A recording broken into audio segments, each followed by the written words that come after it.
Hello students, welcome to our channel. हम objectives पढ़ रहे हैं। बिजनेस चैप्टर हम कर रहे हैं, चैप्टर नंबर 1। आज हम करने वाले हैं ह्यूमन ऑब्जेक्टिव्स के बारे में। ठीक है, अब हमारे बिजनेस में कोई भी बिजनेस हो, छोटा हो बड़ा हो, एम्प्लॉयज़ काम करते हैं, वहाँ पे ह्यूमन बींग्स काम कर रहे हैं, ह्यूमन रिसोर्सेज काम कर रहे हैं। तो इनकी तरफ बिजनेस के काफ़ी सारे ऑब्जेक्टिव्स होते हैं जिसे फुलफ़िल किया जाए तो ही बिज़नेस अच्छे से चल पाता है, क्योंकि अगर एम्प्लॉयज़ खुश होते हैं तो ही वो अच्छे से आउटपुट देते हैं एंड बिज़नेस को ग्रो करने में हेल्प करते हैं। अब एम्प्लॉयज़ को मोटिवेट करने के लिए financial measures, financial benefit, non financial benefit, काफ़ी सारे इंसेंटिव्स वगैरह दिए जाते हैं ताकि एम्प्लॉयज़ मोटिवेट होकर काम करें, उन्हें अच्छी वर्किंग कंडीशंस दी जाती है। तो ये कौन कौन से ऑब्जेक्टिव्स रहेंगे, कौन कौन से ह्यूमन ऑब्जेक्टिव्स रहेंगे, वो आज हम देखेंगे। चलिए स्टार्ट करते हैं। Human objectives of business relate to employees who provide their services for the efficient working of the business. The success of the business largely depends on the quality of its employees. Business में कैसे employees है उस पे depend करता है business की success या failure. बहुत अच्छे एजुकेटेड एक्सपीरियंस एम्प्लॉय है तो वो बिज़नेस फटाफट से आगे जा सकता है, कंपटीशन में अच्छे से सर्वाइव कर सकता है। और मान लो अच्छे एजुकेटेड एम्प्लॉय नहीं है, प्रोफेशनल नहीं है, एक्सपीरियंस्ड एम्प्लॉय नहीं है, तो वो बिज़नेस को मार्केट में सर्वाइव करने के लिए भी बहुत प्रॉब्लम आ सकती है। Now the human objectives also relate to customers and members of the society. देखिए, सबसे पहला तो ह्यूमन ऑब्जेक्टिव में जब हम बात करेंगे, सबसे पहली बात हम एम्प्लॉयज़ के बारे में ही करेंगे मेनली, लेकिन कस्टमर एंड सोसाइटी भी रिलेट करते हैं ह्यूमन ऑब्जेक्टिव के लिए। Now therefore a business firm needs to undertake the following activities. अब बिजनेस ने कौन कौन से ऑब्जेक्टिव्स फुलफिल करने होंगे अंडर ह्यूमन ऑब्जेक्टिव्स। अब यहाँ पे सबसे फर्स्ट आने वाला है फेयर वेजेस। एम्प्लॉयज़ जो काम कर रहे हैं बिजनेस में, उन्हें फेयर वेजेस मिलना बहुत ज़रूरी है। जो भी हम सैलरी देते हैं, वेजेस देते हैं, रेम्यूनरेशन देते हैं एम्प्लॉयज़ को, वो फेयर होना चाहिए। फेयर का मतलब हो जाएगा एम्प्लॉय की जो क्वालिफ़िकेशन है, एक्सपीरियंस है, वो हिसाब से देना चाहिए। साथ ही बिज़नेस ने उसकी फ़ाइनेंशियल कंडीशन भी देखनी होगी कि भाई वो सैलरी देने के लिए उतनी उसकी फ़ाइनेंशियल कंडीशन उतनी है या नहीं है, मार्केट में उस पोस्ट के लिए कितनी सैलरी या वेजेस दिया जा रहा है, ये सारी चीज़ें आती हैं अंडर फेयर वेजेस। दूसरी, बिज़नेस ने ये बात ध्यान में रखनी होगी कि वो सारे ही एम्प्लॉयज़ को बराबर से ट्रीट करें। ऐसा नहीं होना चाहिए कि चलो कोई एम्प्लॉय रिलेटिव है, जो सीनियर है, बॉस है, उसका रिलेटिव है तो उससे ज़्यादा सैलरी मिल रहा है, या दूसरे को सेम काम कर रहा है तो भी कम सैलरी मिल रहा है। ऐसी चीज़ें नहीं होनी चाहिए। काम भी इक्वली डिस्ट्रीब्यूट होना चाहिए एंड सैलरी भी बराबर से मिलनी चाहिए। Now, employees should be treated as human being first and then as a workers. ठीक है, एम्प्लॉय को सबसे पहले as a human being consider करना बहुत ज़रूरी है, and then as a worker they should be treated with respect and honour. Employees should be paid wages on the basis of equal work, equal pay. ठीक है, partiality किसी भी तरह की नहीं होनी चाहिए। Now, monetary and other incentives should be offered to those who work efficiently. जो भी बहुत अच्छे से परफॉर्म कर रहे हैं जो एम्प्लॉयज़, उन्हें मॉनिटरी एंड अदर इंसेंटिव्स मिलने चाहिए। बिजनेसेस क्या करते हैं, कुछ कुछ कंडीशंस बना लेते हैं। अगर वो कंडीशन फुलफ़िल होती है, एम्प्लॉयज़ एफिशिएंटली काम करते हैं, तो उन्हें काफ़ी सारे monetary and non monetary benefits मिलते हैं। There should be no discrimination of employees on the basis of caste, religion, etc. Employee की caste, religion, social status, financial status, ये सारी चीज़ें देख के डिस्क्रिमिनेशन नहीं करना चाहिए। किस चीज़ में, काम देते टाइम भी या फिर सैलरी देते टाइम भी, कोई भी तरह की पार्शियलिटी नहीं होनी चाहिए। तो ये हो गया सबसे पहला ऑब्जेक्टिव जो है fair wages. Next one is working conditions. Working condition की बात करें तो एम्प्लॉई को एवरीडे बिजनेस में आके काम करना है, ठीक है, 1-2 दिन की तो बात है नहीं, और दिन में भी वो काफ़ी सारे आवर्स काम करता है, 8 आवर्स 10 आवर्स, बहुत सारे घंटे काम करता है। तो ऑफकोर्स जहाँ वो काम कर रहा है वो वर्किंग कंडीशंस अच्छी होना बहुत ज़रूरी है, ठीक है, प्रॉपर सिटिंग अरेंजमेंट्स हो, प्रॉपर इक्विपमेंट्स हो, प्रॉपर वेंटिलेशन हो, अच्छे से वाटर फैसिलिटी हो, लाइटिंग प्रॉपर हो, ये सारी ही चीज़ें अच्छी होनी चाहिए, क्योंकि अगर ये नहीं होती है तो एम्प्लॉय को ये मेंटल स्ट्रेस लाती है। इतने घंटे एम्प्लॉय फ्रेश होके काम नहीं कर सकता, वो परेशान हो जाता है। तो क्या करेगा एम्प्लॉय, एक तो उसका आउटपुट कम हो जाएगा और दूसरा वो फिर जॉब छोड़ के चला जाता है। तो सेकेंड आता है working conditions. The working area and environment should be safe and sound for working purposes, good lighting, ventilation, good recreation facilities, better labor management relations, etc. provide a healthy work atmosphere। ये सारी चीज़ें हम अच्छी जब provide करते हैं तो business में एक तरह से हेल्दी वर्क एटमॉस्फेयर डेवलप होता है। जो एटमॉस्फेयर है बिज़नेस का बहुत अच्छा रहता है, एम्प्लॉय खुश होकर काम करता है। ये हो गया second working condition, second objective working conditions. Next is workers participation in management. देखिए workers participation in management business manage करने के लिए क्या करेगा, काफ़ी सारे डिसीजंस लेगा एंड डिसीजन को इम्प्लीमेंट करवाएगा एम्प्लॉयज़ के पास। तो जब ये डिसीजन लिए जाते हैं तब मैनेजमेंट क्या करता है, एम्प्लॉयज़ के या सबॉर्डिनेट के ओपिनियंस कंसिडर कर सकता है या उनके सजेशन को कंसिडर कर सकता है, ठीक है। इससे क्या होने वाला है, एम्प्लॉय एक तो मोटिवेट हो जाएगा कि चलो हमारे मैनेजमेंट ने, हमारे बॉस ने हमें पूछा, हमारे सजेशंस लिए, और दूसरा क्या होगा, जब उसके सजेशन लिए जाएंगे तो एक्चुअल में काम तो एम्प्लॉय कर रहा है, तो वो बहुत अच्छे से नए नए आइडिया या ओपिनियन हमें दे सकता है ताकि मैनेजमेंट बहुत अच्छे से डिसीजन मेकिंग कर सके, ठीक है। तो एक कॉन्सेप्ट है मैनेजमेंट बाय ऑब्जेक्टिव, इसमें भी यही किया जाता है।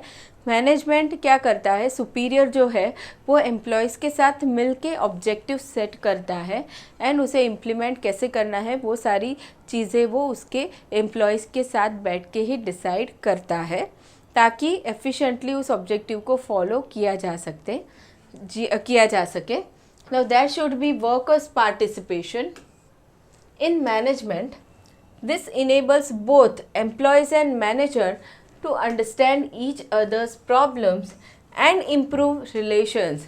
देखिए क्या होता है, वर्कर का अगर पार्टिसिपेशन किया जाए मैनेजमेंट में तो दोनों एक दूसरे को समझ सकते हैं, अच्छे से एक दूसरे की प्रॉब्लम्स को समझ सकते हैं एंड दोनों के रिलेशन इम्प्रूव होते हैं। It also helps to remove the air of mistrust and doubts and develops the confidence. काफ़ी टाइम क्या होता है, एम्प्लॉय को डाउट रहता है उसके मैनेजमेंट पे कि चलो मुझे काम बराबर से डिस्ट्रीब्यूट नहीं किया गया है, मुझे सैलरी बराबर से नहीं दी गई है, मुझे मशीनरी बराबर नहीं, ऐसे काफ़ी सारे डाउट हो सकते हैं। तो अगर साथ मिलके डिस्कशन करके, ठीक है, मैनेजमेंट काम कर रहा है तो एम्प्लॉय के दिमाग से सारे डाउट्स निकल जाते हैं और वो अच्छे से मोटिवेट होकर काम कर सकता है। The workers' participation in management is useful to make a strong, dedicated, responsible workforce. Workers can be associated with management through various schemes like employees director, quality circles, works committee, suggestion scheme, etc. ये सारी scheme के ज़रिए क्या हो सकता है, employees opinion दे सकते हैं मैनेजमेंट में, कंट्रीब्यूट कर सकते हैं मैनेजमेंट के अंदर। नाउ ये हो गया third. Fourth objective is welfare facilities. देखिए एम्प्लॉय काम कर रहा है बिजनेस में, हमने अच्छी सैलरी दे दी, ठीक है, वेजेस दे दिया, वर्किंग कंडीशन अच्छा दे दिया, तो बात यहाँ पे ख़त्म हो गई, ऐसा नहीं है। जब उस एम्प्लॉय के बारे में, कुछ वेलफेयर के बारे में जब कंपनी सोचती है तो वो एम्प्लॉय बहुत खुश रहता है, ज़्यादा मोटिवेशन से काम करता है, ठीक है। काफ़ी सारी बड़ी बड़ी कंपनीज़ होती है जो उनके एम्प्लॉयज़ के लिए काफ़ी सारी वेलफेयर फैसिलिटीज़ वो लोग करते हैं। Now employees should be provided proper welfare facilities. The welfare facilities include crash facility, canteen facility. Crash facility मतलब बड़े बड़े जो कंपनीज रहती है वो बेबी केयर फैसिलिटी प्रोवाइड करती है ताकि एम्प्लॉयज़ के जो बच्चे हैं वो उन्हें संभाला जा सके वहाँ पे। Canteen facility, recreation facility, rest rooms रहते हैं, ट्रांसपोर्ट फैसिलिटी मिलती है, ठीक है, जैसे कोई पर्टिकुलर स्टेशन है वहाँ से ऑफिस तक की ट्रांसपोर्ट फैसिलिटी मिल गई, या घर से भी पिकअप फैसिलिटी होता है, ठीक है, पिकअप एंड ड्रॉप। तो ये सारी फैसिलिटीज़ हेल्प करती है एम्प्लॉय को, ठीक है, उन्हें फ्रेश रखती है, वो टायर्ड नहीं रहते या मेंटली स्ट्रेस नहीं रहते, एंड उसकी वजह से वो बहुत अच्छा एफिशिएंटली काम कर सकते हैं। तो ये हो गया welfare facilities. Now next is human resource development. Employ business में आ गया। अब जब नए एम्प्लॉय की हम बात करेंगे, नया कोई एम्प्लॉय बिजनेस में अपॉइंट हुआ तो वो सीधा फर्स्ट डे से काम नहीं करने लगेगा, ठीक है, उसे बिज़नेस के बारे में जानना ज़रूरी है। बिज़नेस में क्या क्या टेक्नोलॉजी है, क्या प्रोसेसेस चल रहे हैं, ये सारी चीज़ों के रिलेटेड उस एम्प्लॉय को ट्रेनिंग डेवलपमेंट होना ज़रूरी है। सेम वे अगर कोई एम्प्लॉय पहले से एग्जिस्ट कर भी रहा है तो भी उसे कभी कभी रेगुलर टाइम पे ट्रेनिंग डेवलपमेंट देना पड़ता है। कोई नया मशीनरी आया है बिज़नेस में, कोई नया टेक्नोलॉजी आया है तो उसके बारे में उसे इन्फॉर्मेशन देना, ट्रेनिंग देना, एजुकेशन देना बहुत ज़रूरी होता है, ठीक है। जैसे हमने CA फॉर्म वाला एग्जाम्पल ले तो क्या होगा, जब ये E-फाइलिंग का फैसिलिटी आया था तो उसके लिए एम्प्लॉय को बताना ज़रूरी है, उसे ट्रेनिंग देना ज़रूरी है कि वो कैसे किया जाता है, ठीक है। तो ये एक इम्पॉर्टेंट ऑब्जेक्टिव हो जाता है towards human resource development. Human resource is the most productive resource of any business. Through proper training and development and career development, it is possible to develop human resource. Training helps the employees to improve their knowledge, attitude, skills and social behavior. ये सारी चीज़ें improve करने में help होती है अगर training दी जाए। Career development helps the employees to move upward in the organizational hierarchy. Organisational hierarchy जो रहता है, top level, middle level, lower level, जब अब एम्प्लॉय का रेगुलर टाइम पे प्रमोशन होना ज़रूरी है, ठीक है, वो जहाँ पे काम कर रहा है उससे भी आगे एक पोस्ट पे प्रमोट किया जाता है एम्प्लॉय को। अगर वो एम्प्लॉय अच्छे से काम कर रहा है, पर्टिकुलर जो कंडीशंस रहती है बिज़नेस की उसे पूरी करता है तो ये सारी चीज़ें एम्प्लॉय के करियर डेवलपमेंट में हेल्प करती है, ठीक है। तो ये हो गया human resource development. Now next is job satisfaction. अब जॉब सेटिस्फैक्शन की जब हम बात करेंगे तो एम्प्लॉय काम कर रहा है, उसके बदले हमने उसे सैलरी दे दिया, वेजेस दे दिया, ठीक है, तो ज़रूरी नहीं है कि चलो एम्प्लॉय अब यहाँ पे सेटिस्फाइड हो गया। नहीं, एम्प्लॉय जो काम कर रहा है, जो आउटपुट दे रहा है, उसके लिए अगर उसको सेटिस्फैक्शन है तो ही हम उसे ही हम कहेंगे जॉब सेटिस्फैक्शन, ठीक है। एम्प्लॉय उसके टारगेट्स बराबर से पूरे कर रहा है, अच्छे से काम कर रहा है, उसे रोज़ कुछ ना कुछ नया काम अगर दिया जा रहा है, ठीक है, वो जो लेवल पे काम कर रहा है उससे थोड़ा हायर लेवल का उसे हमने काम दिया, कुछ चैलेंजिंग दिया, कुछ नया दिया, तो क्या होता है, उस काम को करने की वजह से एम्प्लॉय के माइंड में एक तरह का जॉब सेटिस्फैक्शन आता है और वो और ज़्यादा एफिशिएंसी से काम करता है। Now business enterprise should provide challenging and interesting job opportunities to employees. If jobs are routine, देखिए एक ही तरह का काम देते जाएंगे, जो जॉब्स आर रूटीन, मोनोटोनस और less challenging, then it breeds boredom and may lead labor turnover and absenteeism. Employ परेशान हो जाएगा, एक ही तरह का काम मिलेगा तो बोलेगा जाने दो, अभी नहीं करना है, या एफिशिएंटली नहीं करेगा। अब उसकी वजह से क्या होगा, लेबर टर्नओवर मतलब एम्प्लॉय छोड़ के चले जाएंगे बिजनेसेस को। एंड दूसरा एब्सेंटीज़म। एब्सेंट रहेंगे, ज़्यादा आएंगे नहीं ऑफिस में, रेगुलर वर्किंग आवर्स में काम नहीं करेंगे, ये सारी चीज़ें हो सकती है। Proper job placement and motivation brings job satisfaction. Employ को उसकी क्वालिफिकेशन के हिसाब से, एक्सपीरियंस के हिसाब से प्लेसमेंट करना बहुत ज़रूरी है। कोई एम्प्लॉय की क्वालिफिकेशन मान लो मैनेजर के लेवल की है, बहुत अच्छा वो डिसीजन मेकिंग कर सकता है, इम्प्लीमेंटेशन करवा सकता है, ठीक है, उसे तुमने लोअर लेवल एम्प्लॉय बना दिया तो ये बराबर से प्लेसमेंट नहीं किया है तो एम्प्लॉय अच्छे से काम नहीं करेगा।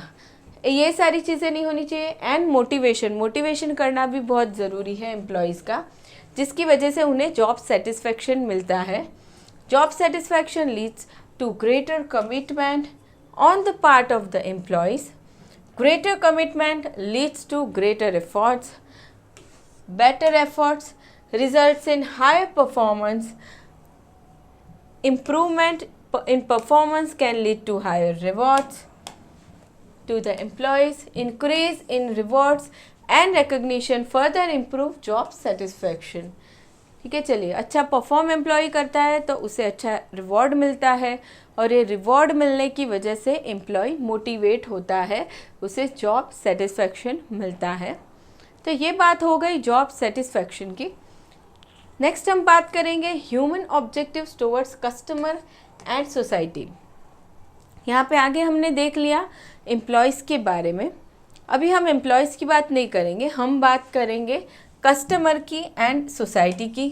वो भी ह्यूमन बीइंग्स हैं तो उनकी तरफ भी कुछ ऑब्जेक्टिव्स बनेंगे।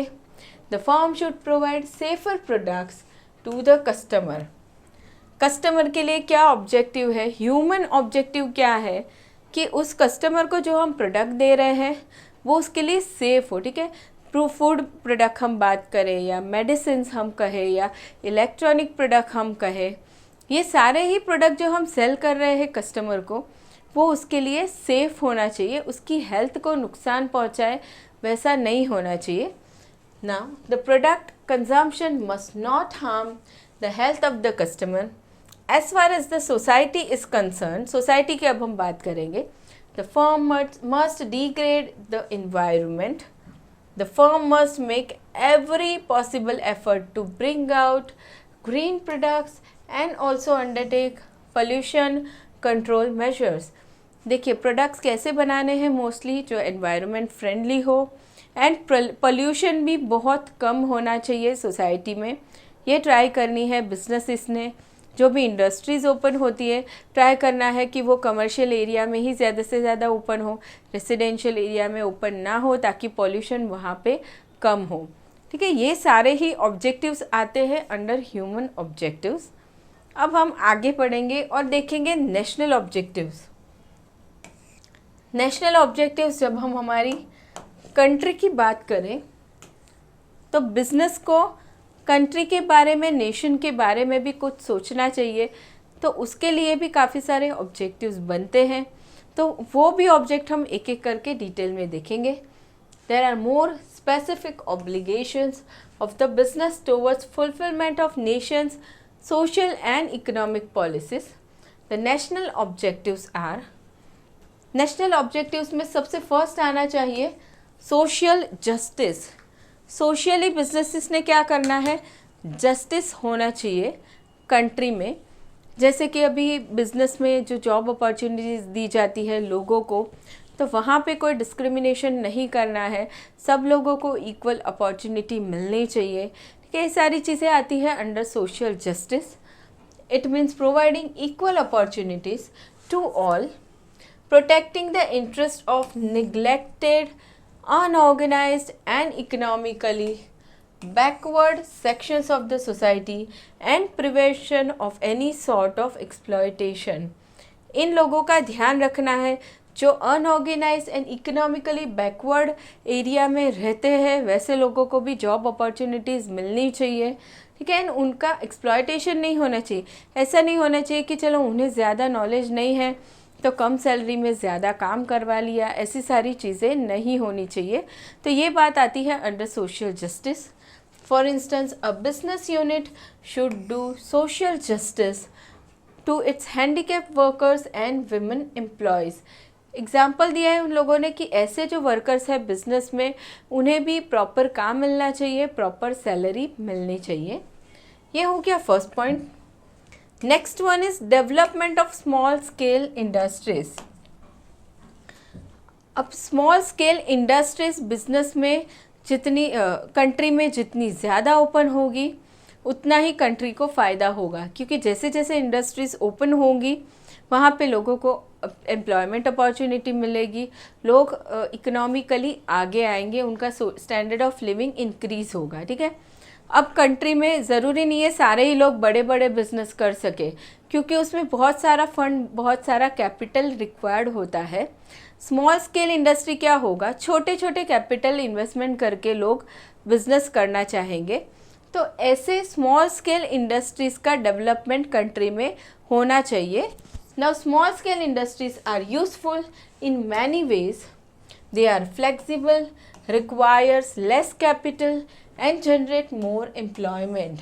यहाँ पे लोगों को एम्प्लॉयमेंट भी ज़्यादा मिलता है, कैपिटल भी यहाँ पे कम रिक्वायर्ड होता है। The government policy favours growth of small scale sector. Government काफ़ी सारे बेनिफिट्स, इंसेंटिव्स दे रही है स्मॉल स्केल इंडस्ट्री को डेवलप होने के लिए। Considering the national policy, big business firms should assist the growth of small scale and cottage industries. देखिए, छोटी छोटी industry, small scale and cottage industries को डेवलप होने के लिए बड़े बिजनेस ने भी हेल्प करनी चाहिए उनको आगे लाने के लिए। Now this is second point.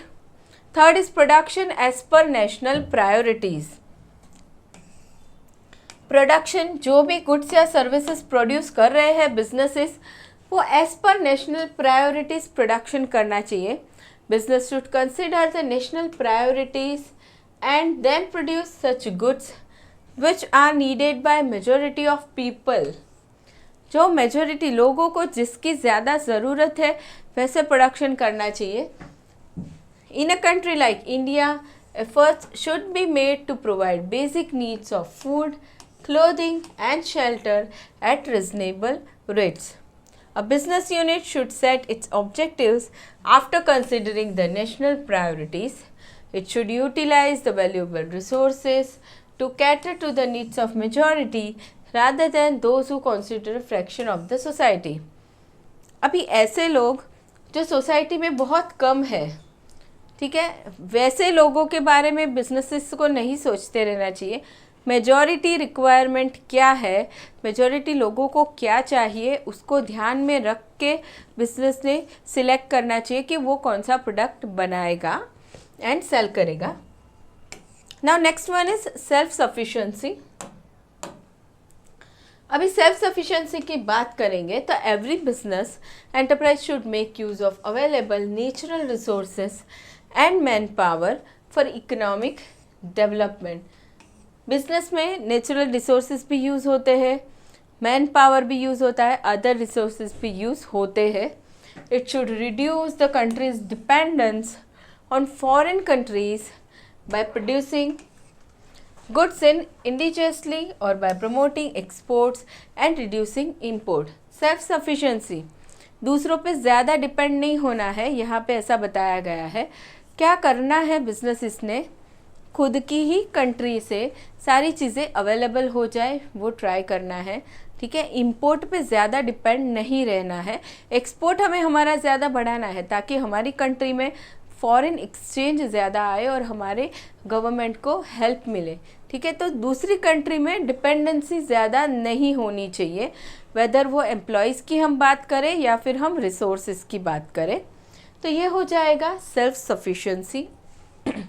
Now next one is development of backward areas. Backward area, अभी जब भी बिजनेसेस पहले से डेवलप होते आ रहे थे तो पहले कैसा था कि अर्बन एरियाज़ या सिटीज़ में मोस्टली बिजनेसेस ओपन होते थे, वहाँ पे लोगों को एम्प्लॉयमेंट अपॉर्चुनिटी मिलती जाती थी और वहीं पे लोगों की इनकम इंक्रीज़ होती थी, स्टैंडर्ड ऑफ लिविंग वहीं पे लोगों का बढ़ता था। और जो बैकवर्ड एरियाज़ है वहाँ पे बिजनेसेस ओपन नहीं होते थे, वहाँ पे लोगों को अपॉर्चुनिटी ज़्यादा नहीं मिलती थी, वहाँ के लोग गरीब ही रह जाते थे। ठीक है, अब गवर्नमेंट ने क्या किया काफ़ी सारे इंसेंटिव्स बेनिफिट्स देने लगी बिजनेसेस को कि अगर वो बैकवर्ड एरिया में बिजनेस ओपन करते हैं तो ही उनको मिलेंगे। और बिजनेस ने भी क्या ट्राई करना है कि बैकवर्ड एरिया में भी बिजनेस ओपन करो ताकि वहाँ पे भी लोग आगे आ सके, उनकी भी इनकम बढ़ सके। ठीक है, तो बैकवर्ड एरिया का भी डेवलपमेंट करना बहुत ज़रूरी है ताकि हमारी कंट्री में बैलेंस हो जाए। ठीक है, ऐसा नहीं है कि खाली सिटीज़ ही आगे आती रहे और रूरल एरिया पीछे रह जाए, ऐसा ना हो। Now business firms may assist in development of backward areas. This can be done by setting up industries in backward areas. Large business firms may also provide financial or technical assistance to units in backward areas. Such actions on the part of business firms would enable balanced regional development in the country.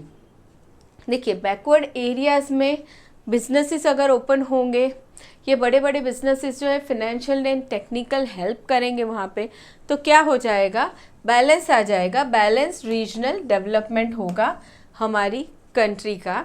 तो ये एक objective हो जाएगा towards nation businesses का। ये हो गया fifth objective.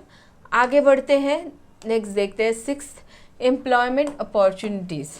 Yes, employment opportunity provide करना ये भी एक बहुत बड़ा ऑब्जेक्टिव है बिज़नेस का हमारी कंट्री के लिए। जितने ज़्यादा से ज़्यादा बिज़नेस ओपन होंगे कंट्री में, उतने ही ज़्यादा लोगों को जॉब अपॉर्चुनिटी मिलती जाएगी। Now business firm should create employment opportunities in the country. Employment facilities can be provided directly और इनडायरेक्टली। दो तरीके से एम्प्लॉयमेंट मिलेगा। डायरेक्ट की बात करेंगे, direct employment can be generated with in the form itself. Business चालू हुआ, कोई भी बिजनेस ले लो, ठीक है, रिटेल शॉप है या सुपरमार्केट है या होटल है या हॉस्पिटल है या एजुकेशनल इंस्टीट्यूशन है, कुछ भी है, बिजनेस चालू हुआ, सबसे पहले तो उसको खुद को एम्प्लॉयज़ की रिक्वायरमेंट होगी, जॉब अपॉर्चुनिटी वहीं पे ओपन हो जाएगी। दूसरी चीज़, इनडायरेक्ट एम्प्लॉयमेंट की बात करें तो उस बिज़नेस को चलने के लिए बाकी सारे कितने सपोर्टिव बिजनेस और यूज़ करने पड़ेंगे, जैसे बैंकिंग फैसिलिटी है, ट्रांसपोर्टेशन फैसिलिटी है, इंश्योरेंस है। तो वो जो बिजनेसेस साथ साथ में डेवलप हो रहे हैं, वहाँ पे भी लोगों को एम्प्लॉयमेंट मिलेगी, वो हो जाएगा इनडायरेक्ट एम्प्लॉयमेंट जनरेट होना। Now indirect employment can be generated by encouraging small scale units, cottage industries and other self employment projects. इन चीज़ों में भी एम्प्लॉयमेंट अपॉर्चुनिटी मिलेगी लोगों को, ये भी इनडायरेक्ट एम्प्लॉयमेंट बताते हैं। ठीक है, ये हो गया six employment opportunities. Now next is national integration and communal harmony. Businesses ने क्या करना है, नेशनल इंटीग्रेशन लाना है, कम्युनल हार्मनी रखना है, मतलब कास्ट वाइज या कैसे भी तरीके से डिस्क्रिमिनेशन नहीं होना चाहिए, पार्शियलिटी नहीं करनी है। Business firms are referred as corporate citizens. देखिए, बिजनेसेस भी एक तरह के कॉरपोरेट सिटीजन्स है, therefore they should work for national integration and communal harmony. They should not support anti social elements और communal forces who work against the national integration. National integration हमारी country की जो हम कहेंगे एकता है, उसे जो तोड़ने वाले काम है एंटी सोशल एक्टिविटीज़, ऐसी कोई भी एंटी सोशल एक्टिविटीज़ में बिजनेस ने कंट्रीब्यूट नहीं करना है। उससे क्या होगा, वो लोग कमज़ोर पड़ जाएंगे और हमारी कंट्री की जो इंटीग्रेशन है, हमारी कंट्री की जो एकता है, वो नहीं टूटेगी। ये हो गया 7th point. Now next one is social welfare. Social welfare, society का वेलफेयर करना, ये भी एक रिस्पॉन्सिबिलिटी है बिजनेस की। बिजनेस फर्म्स में ऑल्सो सपोर्ट डायरेक्टली और indirectly welfare schemes in the society. The welfare schemes would involve adopting schools in backward areas. देखिए, स्कूल्स में कंट्रीब्यूट कर सकते हैं इन backward areas businesses. Providing funds for rural development activities such as construction of roads, irrigation, etc. Rural development के लिए help कर सकते हैं businesses. Next is organising health camps etcetera. Health camp हो सकता है, मेडिकल कैंप हो सकता है, एजुकेशन फैसिलिटीज़ हो सकती है, या फिर और कोई फैसिलिटी भी हो सकती है।